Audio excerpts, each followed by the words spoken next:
Chers parents, bonjour. Je vais vous présenter aujourd'hui les outils que nous proposons aux professeurs et à votre enfant pour pouvoir du mieux possible donner des cours par visioconférence.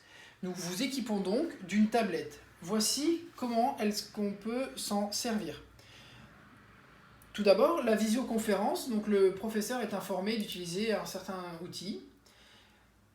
Donc on partage le lien, on va avec l'aide de Clément vous simuler la présence d'un étudiant. Jamboard est donc un outil qui permet d'avoir un tableau blanc partagé et vous voyez que si je souhaite écrire aujourd'hui une équation dessus avec une souris, c'est très peu pratique. Et pourtant, vous pouvez me croire, je me concentre.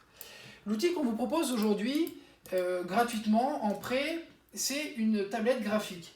Elle permet en fait de pouvoir écrire comme sur une vraie feuille des équations et de pouvoir surtout partager cet écran, ce tableau, avec votre poulain, avec votre enfant donc. Parce que votre enfant, il va pouvoir recevoir par lien l'accès à ce tableau blanc et donc équipé également de la tablette graphique, ce qui n'est pas le cas pour aujourd'hui pour Clément qui est avec son doigt, pouvoir interagir, écrire et on va pouvoir travailler comme en classe sur une feuille blanche de brouillon sur laquelle on travaille.